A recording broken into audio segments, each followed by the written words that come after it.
రాజును హామానును రాణి అయిన ఎస్తేరు నొద్దకు విందునకు రాగా రాజు ఎస్తేరు, రాణి, నీ విజ్ఞాపన ఏమిటి? అది నీకు అనుగ్రహించబడును. నీ మనవి ఏమిటి? రాజ్యంలో సగము మట్టుకు నీకు అనుగ్రహించదని రెండవ నాడు ద్రాక్షారసపు విందులో ఎస్తేరుతో అనెను. అప్పుడు రాణి అయిన ఎస్తేరు ఇలాగ ప్రత్యుత్తరం ఇచ్చెను, రాజా, నీ దృష్టికి నేను దయ పొందిన దానినైన ఎడల రాజువైన తమకు సమ్మతి అయితే నా విజ్ఞాపనను బట్టి నా మనవిని బట్టి నా జనులకు నాకు అనుగ్రహించబడును గాక.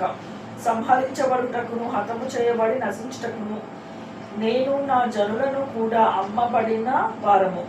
మేము దాసులముగాను దాసురాండ్రముగాను అమ్మబడిన ఎడల నేను మౌనముగా ఉండును. ఏలైనగా మా విరోధిని తప్పించుకున్నటకే మేము రాజువకు తమరిని శ్రమ పరచుట యుక్తము కాదు.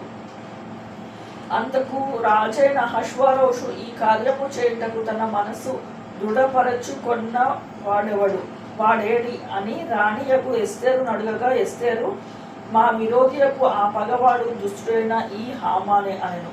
అంతటా హామాను రాజు ఎదుటను రాణి ఎదుటను భయక్రాంతుడాయను. రాజు ఆగ్రహం పొంది ద్రాక్షారసపు విందును విడిచి నగరు వనమునకు పోయెను. అయితే రాజు తనకు ఏదో హాని చేయని ఉద్దేశించినని హామాను తెలుసుకొని రాణి అయిన ఎస్తేరు ఎదుట తన ప్రాణము కొరకు విన్నపము చేయుటకై నిలిచెను. నగరు వనములోనికి ద్రాక్షారసపు విందు స్థలమునకు రాజు తిరిగి రాగా ఎస్తేరు కూర్చొని ఉన్న శయ్య మీద హామాను జడి ఉండుట చూచి, వీడు ఇంటిలో నా సముఖము ఎదుటనే రాణిని బలవంతము చేయినా అని చెప్పాను.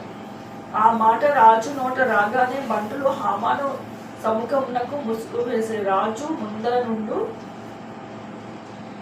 షండులలో హర్బోనా అను ఒకడు ఏలినవాడ చిత్రించుము. రాజు మేలు కొరకు మాటలాడిన మొత్తకైకి ఉరి తీయటకు హామాను చేయించిన 50 మూరల ఎత్తుగల ఉరికొయ్య హామాను ఇంటి యొద్ద నాటబడి ఉన్నదనగా రాజు దాని మీద వాని ఉరి తీయుడని ఆజ్ఞయించెను. కాగా హామాను మొత్తకైకి సిద్ధము చేసిన ఉరికొయ్య మీద వారు అతనినే ఉరి తీసిరి.